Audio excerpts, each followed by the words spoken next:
नमस्कार, vision IAS के news today के इस अंक में आप सभी का स्वागत है। इस अंक में हम आपके लिए लेकर आए हैं यूपीएससी परीक्षा की दृष्टि से महत्वपूर्ण कुछ अहम खबरें। इस अंक के साथ मैं हूं दिव्या सिंह।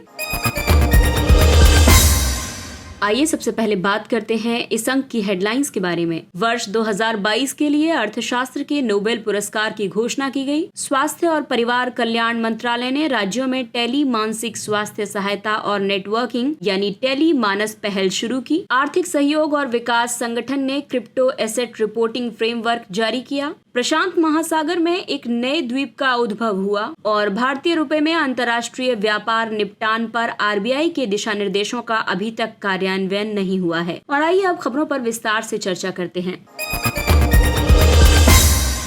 वर्ष 2022 के लिए अर्थशास्त्र के नोबेल पुरस्कार की घोषणा की गई। अर्थशास्त्र में वर्ष 2022 का स्वेरिग्स रिक्स बैंक पुरस्कार Ben S बर्नानके, Douglas W diamond और फिलिप एच डायबविग को दिए जाने की घोषणा की गई है। इन तीन अर्थशास्त्रियों को ये पुरस्कार बैंकों और वित्तीय संकट पर शोध के लिए दिया जा रहा है। इन अर्थशास्त्रियों के विश्लेषण वित्तीय बाजारों को विनियमित करने और वित्तीय संकटों से निपटने में बहुत व्यावहारिक महत्व रखते हैं। आइए अब आपको बताते हैं तीनों अर्थशास्त्रियों के शोधों के मुख्य निष्कर्ष के बारे में। बर्नानके के मुताबिक बैंकों की विफलता के कारण वित्तीय संकट उत्पन्न हुआ था। इसके अलावा बैंक रन 1930 के दशक की महामंदी का प्रमुख कारण था। बैंक रन की स्थिति तब पैदा होती है जब जमाकर्ता बैंक के अस्तित्व के बारे में चिंतित हो उठते हैं और वो बैंकों से अपनी बचत की राशि वापस निकालने लगते हैं। पहले ये माना जाता था कि वित्तीय संकट की वजह से बैंक विफल हो जाते हैं। समाधान के रूप में डायमंड और डायबविग ने कहा कि जमा राशि का बीमा संबंधी प्रावधान विश्वास बनाए रखने और बैंक रन को रोकने का एक महत्वपूर्ण साधन है। जमा राशि के बीमा के तहत किसी बैंक में जमा राशि की एक निश्चित राशि का बीमा किया जाता है। बैंक रहित विश्व में बचतकर्ताओं और निवेशकों की जरूरतों के बीच संघर्ष के कारण दीर्घकालिक निवेश करना असंभव होगा। साथ ही ये भी कहा गया कि अप्रत्याशित खर्चों की स्थिति में बचतकर्ता अपनी जमा राशि तुरंत से निकाल लेना चाहते हैं। इसे नकदी की आवश्यकता भी कहा जाता है।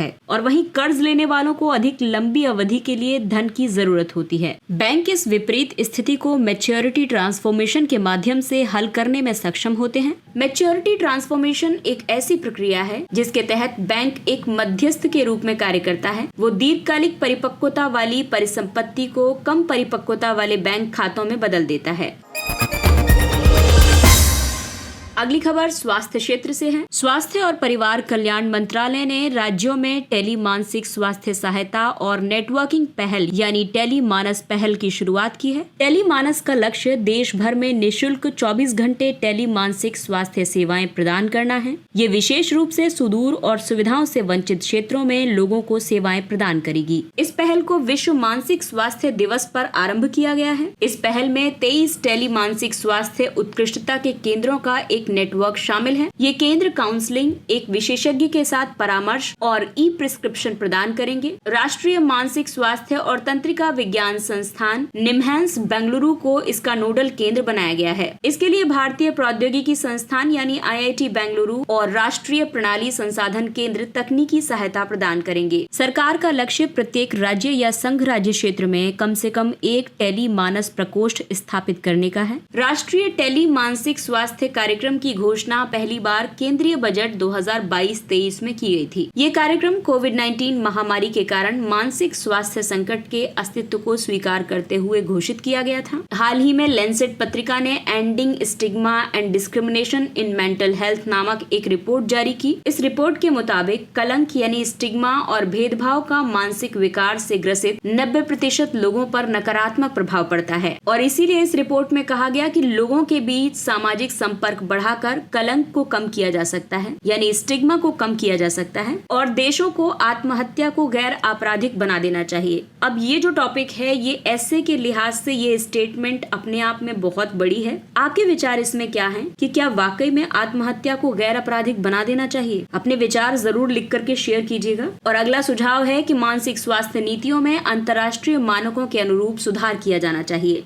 दरअसल मानसिक स्वास्थ्य मानसिक दशा की एक स्थिति है। ये स्थिति लोगों को कई मामलों में सक्षम बनाती है, जैसे कि जीवन के तनावों का सामना करने में, अपनी क्षमताओं का एहसास करने में, अच्छी तरह से सीखने और अच्छी तरह से काम करने में तथा अपने समुदाय के लिए योगदान करने में। इसके अलावा मानसिक स्वास्थ्य की दिशा में कई और पहलें भी शुरू की गई हैं, जैसे कि राष्ट्रीय मानसिक स्वास्थ्य कार्यक्रम, किरण हेल्पलाइन, मानसिक स्वास्थ्य देखभाल अधिनियम 2017 और मनोदर्पण। टेली मानस यानी कि tele mental health assistance and networking across states. अगली खबर क्रिप्टोग्राफी से संबंधित है। आर्थिक सहयोग और विकास संगठन OECD ने क्रिप्टो एसेट रिपोर्टिंग फ्रेमवर्क जारी किया है। Crypto asset reporting framework crypto assets में लेन देन पर एक मानकीकृत तरीके से कर संबंधी सूचनाओं की रिपोर्टिंग का प्रावधान करता है। इसका उद्देश्य इस तरह की सूचनाओं के स्वचालित रूप से आदान प्रदान को बढ़ावा देना है। CARF यानी क्रिप्टो एसेट रिपोर्टिंग फ्रेमवर्क का लक्ष्य क्रिप्टो करेंसी जैसी डिजिटल परिसंपत्ति का उपयोग करके अंतर्राष्ट्रीय कर वंचना यानी टैक्स इवेजन की प्रवृत्ति से निपटना है। ये फ्रेमवर्क ऐसे समय में जारी किया गया है जब क्रिप्टो उद्योग का पूंजीकरण $715 बिलियन से बढ़कर 3 ट्रिलियन हुआ और फिर इसमें भारी गिरावट दर्ज की गई। क्रिप्टो एसेट रिपोर्टिंग फ्रेमवर्क में ऐसे एक्सचेंज, ब्रोकर और ATM ऑपरेटर शामिल हैं जो प्रासंगिक क्रिप्टो परिसंपत्तियों के बीच लेन देन की सुविधा प्रदान करते हैं। CARF आर्थिक सहयोग और विकास संगठन के कॉमन रिपोर्टिंग स्टैंडर्ड के अनुरूप है। CARF के तहत व्यक्ति और संस्था दोनों प्रकार के ग्राहकों की पहचान करने में उचित सतर्कता प्रक्रिया को अनिवार्य किया गया है। इसी तरह की सतर्कता स्वयं की पहचान करने के लिए नियंत्रणकर्ता व्यक्तियों के मामले में भी आवश्यक की गई है। CARF उन देशों में क्रिप्टो परिसंपत्ति कंपनियों के लिए रिपोर्टिंग आवश्यकताओं को निर्धारित करता है जहां वे परिचालन करती हैं। फिएट मुद्राओं और प्रासंगिक क्रिप्टो परिसंपत्तियों के बीच क्रिप्टो के आदान प्रदान के साथ साथ क्रिप्टो ट्रांसफर की रिपोर्टिंग भी आवश्यक की गई है। कॉमन रिपोर्टिंग स्टैंडर्ड्स की बात करें तो इसे OECD ने वर्ष 2014 में प्रकाशित किया था। कॉमन रिपोर्टिंग स्टैंडर्ड यानी CRS सीमा पार वित्तीय निवेश पर पारदर्शिता सुनिश्चित करता है और विदेशों में कर चोरी से निपटता है। केंद्रीय बैंकों द्वारा जारी डिजिटल करेंसी को CARF की बजाय CRS में शामिल किया गया है। क्रिप्टो करेंसी विनिमय का एक डिजिटल, एनक्रिप्टेड और विकेंद्रीकृत माध्यम है। एक अनुमान के मुताबिक भारत में 15 मिलियन से 20 मिलियन तक क्रिप्टो निवेशक हैं। इनकी कुल क्रिप्टो होल्डिंग्स लगभग 40,000 करोड़ रुपए हैं। हालांकि भारतीय क्रिप्टो बाजार के आकार पर कोई आधिकारिक डेटा उपलब्ध नहीं है। भारत हमेशा से क्रिप्टो करेंसी को विनियमित करने के लिए एक वैश्विक ढांचे का समर्थन करता रहा है। अगली खबर पेपर 1 के टॉपिक विवर्तनिक हलचलों से संबंधित है। प्रशांत महासागर में एक नए द्वीप का उद्भव हुआ है। नासा की पृथ्वी वेधशाला के मुताबिक दक्षिण प्रशांत महासागर में एक नए द्वीप का निर्माण हुआ है। इस द्वीप की उत्पत्ति टोंगा यानी होम रीफ के निकट जल के नीचे एक ज्वालामुखी उद्गार से लावा के निकलने और उसके समुद्र सतह के ऊपर आ जाने के बाद हुई है। Home reef tonga Kermadec subduction zone का हिस्सा है। यहाँ 3 विवर्तनिक प्लेटें एक दूसरे से टकराती हैं और समुद्र के नीचे ज्वालामुखियों के लिए एक सक्रिय क्षेत्र का निर्माण करती हैं। नए भूखंड का आकार तेजी से बढ़कर 1 एकड़ से 8 एकड़ और उससे भी ज्यादा हो गया है। इससे पहले वर्ष 1852, 1857, 1984 और 2006 में सागरों के नीचे ज्वालामुखी उद्गार हुए थे। प्रत्येक उद्गार से नए द्वीपों का निर्माण हुआ था। और आइए अब आपको बताते हैं कि जल के भीतर ज्वालामुखी गतिविधियों द्वारा द्वीपों का निर्माण कैसे होता है। आपको बता दें कि अधिकांश ज्वालामुखीय द्वीपों का निर्माण समुद्र नितल पर ज्वालामुखीय उद्गार से निकलने वाले शांत लावा प्रवाह से हुआ है। ये शांत लावा प्रवाह कठोर होकर चट्टान बन जाता है और लाखों वर्षों में जल के नीचे जमा होते हुए पर्वतों की तरह ऊंचा होता जाता है। अंततः कुछ ज्वालामुखी समुद्र नितल से अधिक ऊंचाई तक पहुंच जाते हैं, जहां निम्न दबाव की वजह से विस्फोटक उद्गार होता है। सागरीय ज्वालामुखी जो समुद्र तल तक नहीं पहुंचते हैं, उन्हें समुद्री पर्वत यानी सी माउंट कहा जाता है। नासा के मुताबिक जल के भीतर ज्वालामुखीय गतिविधि द्वारा निर्मित द्वीप वर्षों तक मौजूद रह सकते हैं। हालांकि आमतौर पर इनका अस्तित्व लंबे समय तक नहीं रहता है। ज्वालामुखीय द्वीप पारिस्थितिकी तंत्र की बात करें तो ये एक अलग थलग परिस्थितियों में विकसित होते हैं, इसलिए वहाँ के कई जीवों को स्थानिक प्रजाति माना जाता है। भारतीय रुपए में अंतर्राष्ट्रीय व्यापार निपटान पर आरबीआई के दिशा निर्देशों का अभी तक कार्यान्वयन नहीं हुआ है। भारतीय रिजर्व बैंक ने भारतीय रुपए में अंतर्राष्ट्रीय व्यापार निपटान तंत्र को जुलाई 2022 में प्रस्तुत किया था। इस तंत्र के लागू होने के बाद से अब तक केवल 2 भारतीय बैंकों ने ही इस प्रक्रिया को सुविधाजनक बनाने के लिए विशेष वोस्ट्रो खाते खोले हैं। वोस्ट्रो खाता कॉरेस्पॉन्डेंट बैंकिंग का एक अनिवार्य हिस्सा है। इसके अंतर्गत एक विदेशी बैंक एक घरेलू बैंक की ओर से वित्तीय सेवाएं प्रदान करने वाले एजेंट के रूप में कार्य करता है। नई व्यवस्था के तहत भारत को अपने निर्यात को बढ़ावा देने में मदद मिलेगी। साथ ही ये रूस से रियायती कच्चा तेल खरीदने और रुपए को स्थिर करने में भी सहायक होगा। और आइए अब बात करते हैं भारतीय रुपए में अंतर्राष्ट्रीय व्यापार निपटान पर दिशा निर्देशों के बारे में। इसका उद्देश्य भारत से निर्यात पर बल देने के साथ वैश्विक व्यापार के विकास को बढ़ावा देना है और साथ ही भारतीय रुपए में वैश्विक व्यापारिक समुदाय की बढ़ती रुचि का समर्थन करना है। इनवॉइसिंग के तहत सभी निर्यात और आयात रुपए में मूल्य वर्गित या इनवॉइस किए जा सकते हैं। इसके विपरीत 2 व्यापारिक भागीदार देशों की मुद्राओं के बीच विनिमय दर बाजार द्वारा निर्धारित हो सकती है। निर्यातक और आयातक भागीदार देश के कॉरेस्पॉन्डेंट बैंक से जुड़े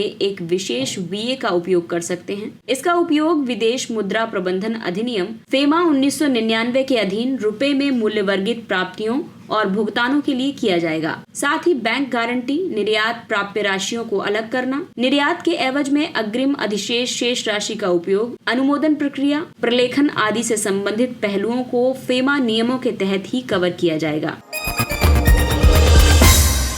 और आइए अब बात करते हैं कुछ संक्षिप्त लेकिन महत्वपूर्ण सुर्खियों के बारे में। कोलिजियम व्यवस्था। हाल ही में उच्चतम न्यायालय ने एक असफल कोलिजियम बैठक का विवरण सार्वजनिक किया है। कोलिजियम एक ऐसी व्यवस्था है जिसके अंतर्गत भारत के मुख्य न्यायाधीश की अध्यक्षता में एक समिति का गठन किया जाता है। इस समिति में सीजेआई के अलावा सुप्रीम कोर्ट के 4 वरिष्ठ न्यायाधीश और संबंधित उच्च न्यायालय के 3 सदस्य शामिल होते हैं। ये समिति सुप्रीम कोर्ट और हाई कोर्ट में न्यायाधीशों की नियुक्ति और स्थानांतरण से संबंधित निर्णय लेती है। वर्ष 1981 से 1998 के दौरान 3 जजेस केस ने न्यायाधीशों की नियुक्ति के लिए कॉलेजियम व्यवस्था को स्थापित किया था।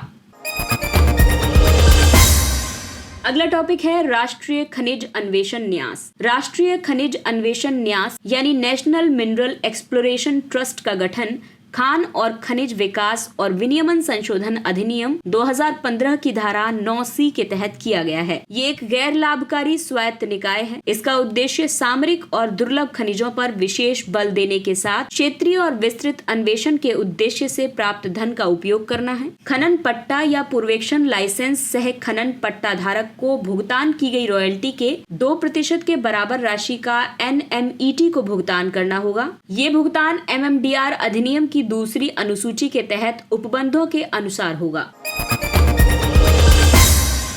सूचना का स्वचालित आदान प्रदान। Automatic exchange of information. Bharat को ऑटोमेटिक एक्सचेंज ऑफ इंफॉर्मेशन के हिस्से के रूप में अपने नागरिकों और संगठनों के स्विस बैंक खातों के विवरण का चौथा सेट प्राप्त हुआ है। ऑटोमेटिक एक्सचेंज ऑफ इंफॉर्मेशन व्यवस्थित और आवधिक संग्रह है। इसमें स्रोत देश करदाता से जुड़ी व्यापक जानकारी का करदाता के निवास वाले देश को हस्तांतरण करता है। ऑटोमेटिक एक्सचेंज ऑफ इंफॉर्मेशन के तहत करदाता के निवास वाले देश को सूचना प्राप्त करने के लिए अनुरोध करने की आवश्यकता नहीं होती है। AEOI के माध्यम से सूचनाओं के आदान प्रदान की अनुमति दोहरे कराधान से बचाव समझौतों और बहुपक्षीय सम्मेलन यानी मैक के प्रावधानों के तहत दी गई है। RBI क्रेडिट रेटिंग के उपयोग को विनियमित करेगा। RBI ने कहा है कि यदि किसी ऋण के लिए ऋणदाता संस्था के नाम का खुलासा नहीं किया गया है तो बैंक अब ऐसे ऋणों को दी गई मौजूदा क्रेडिट रेटिंग के आधार पर आगे ऋण नहीं दे सकते हैं। इस तरह की जानकारी के अभाव में बैंक अक्सर बिना रेटिंग वाले ऋण के बदले अधिक पूंजी अलग रखते हैं। RBI का यह विनियमन उन बाहरी क्रेडिट संस्थानों से जुड़ा हुआ है जो किसी ऋण को रेटिंग प्रदान करते हैं। इनके बाद बैंक ऐसे ऋण को दी गई रेटिंग का उपयोग करके कंपनियों को ऋण देते हैं। बैंक किसी ऋण को मिली मौजूदा रेटिंग के अपने लिए जोखिम की गणना करते हैं। मौजूदा रेटिंग के उपयोग से बैंकों को अलग से पूंजी रखनी पड़ती है ताकि ऋण के डूबने पर बैंकों को तत्काल कुछ राहत मिले। अब RBI के विनियमन का उल्लंघन करने पर ऋणदाता बैंकों या संस्थाओं को अधिक पूंजी अलग रखने की जरूरत होगी, जैसा कि RBI ने क्रेडिट रेटिंग के लिए उच्च जोखिम राशि निर्धारित की है। उल्टी नीति। नीलामी, रिवर्स ऑक्शन। केंद्र सरकार पवन और सौर परियोजनाओं पर बोली लगाने के लिए रिवर्स ऑक्शन प्रक्रिया को समाप्त करने पर विचार कर रही है। रिवर्स ऑक्शन यानी कि उल्टी नीलामी मानक नीलामियों के समान प्रतिस्पर्धी बोली प्रणाली है। रिवर्स ऑक्शन में विक्रेता खरीदारों को एक निर्धारित वस्तु या सेवा की आपूर्ति करने के लिए प्रतिस्पर्धा करते हैं। इससे खरीदारों को सबसे अधिक प्रतिस्पर्धी विक्रेताओं का पता लगाने में मदद मिलती है। रिवर्स ऑक्शन में कई विक्रेता एकल खरीदार को सामान बेचने के लिए प्रतिस्पर्धा करते हैं। इसके विपरीत मानक नीलामियों में कई खरीदार एकल विक्रेता से सामान खरीदने के लिए प्रतिस्पर्धा करते हैं और इसका प्रभाव ये होता है कि रिवर्स ऑक्शन में विक्रेता कीमतों को कम करने के लिए बोली लगाते हैं, जबकि मानक नीलामी में खरीदार ऊंची बोली लगाते हैं। बिजनेस 20 यानी B20 उद्योग संवर्धन और आंतरिक व्यापार विभाग ने भारतीय उद्योग परिसंघ के साथ साझेदारी में B20 इंडोनेशिया ग्लोबल डायलॉग पर सम्मेलन की मेजबानी की। B20 को वर्ष 2010 में स्थापित किया गया था। ये वैश्विक व्यापार समुदाय के साथ आधिकारिक G20 संवाद मंच है। इसका लक्ष्य चक्रीय रूप से चयनित अध्यक्ष द्वारा निर्धारित प्राथमिकताओं पर ठोस कार्रवाई योग्य नीतिगत सिफारिशें देना है। इससे आर्थिक समृद्धि और विकास को प्रोत्साहन दिया जा सकेगा। विदेशी खाद्य फैक्ट्री का अनिवार्य पंजीकरण। भारतीय खाद्य सुरक्षा और मानक प्राधिकरण ने विदेशी खाद्य निर्माणकर्ताओं के लिए 5 खाद्य श्रेणियों को भारत में निर्यात करने के लिए फसाई में पंजीकरण कराना अनिवार्य कर दिया है और ये श्रेणियां हैं दूध और दूध उत्पाद, कुक्कुट, मछली और उनके उत्पादों सहित मांस और मांस उत्पाद, अंडे का पाउडर, शिशु आहार और पौष्टिक औषधीय पदार्थ। ये व्यवस्था 1 फरवरी 2023 से प्रभावी होगी। फसाई स्वास्थ्य और परिवार कल्याण मंत्रालय के तहत स्थापित एक स्वायत्त निकाय है। इसे खाद्य सुरक्षा और मानक अधिनियम 2006 के तहत स्थापित किया गया है। ये भारत में खाद्य सुरक्षा और विनियमन से संबंधित एक समेकित कानून है। बल्क ड्रग पार्क और ट्विन सिटी डेवलपमेंट। हाल ही में प्रधानमंत्री ने bulk drug park, twin city development आदि सहित कई परियोजनाओं की आधारशिला रखी। बल्क ड्रग पार्क सक्रिय औषध सामग्री और दवा मध्यवर्ती के अनन्य निर्माण के लिए सामान्य बुनियादी सुविधाओं से युक्त एक निर्धारित भूखंड है। ये पार्क बल्क ड्रग्स की विनिर्माण लागत को कम करेगा और साथ ही घरेलू बल्क ड्रग्स उद्योग में प्रतिस्पर्धात्मकता को बढ़ाएगा। ट्विन सिटी डेवलपमेंट में मौजूदा शहरों का रूपांतरण और सैटेलाइट या थीम टाउनशिप की नई शैली को विकसित करना शामिल है। ये टाउनशिप सुरक्षित, कुशल, स्वच्छ और हरित होंगे तथा जीवन की उच्च गुणवत्ता प्रदान करेंगे। इसके अंतर्गत शहर एक दूसरे के बहुत निकट होंगे। साथ ही ये शहर आर्थिक, कार्यात्मक और शहरी बुनियादी ढांचों की जरूरतों पर परस्पर निर्भर होंगे। डूम लूप। अर्थशास्त्रियों के मुताबिक यूरोप डूम लूप की तरफ बढ़ रहा है। डूम लूप वल्नरेबिलिटी यानी सुभेद्यता का एक चक्र है। इसमें किसी देश की बैंकिंग प्रणाली और बैंकों द्वारा रिजर्व के लिए रखे गए सॉवरेन बॉन्ड्स की कीमतों में अस्थिरता से गंभीर रूप से प्रभावित हो सकती है। ये एक ऐसी परिघटना है जिससे इसकी आर्थिक प्रणाली के एक हिस्से को पहुंचा आघात दूसरे हिस्से को भी प्रभावित करता है। इससे ये और ज्यादा व्यापक होने लगता है और इसे ही डूम लूप इफेक्ट कहा जाता है।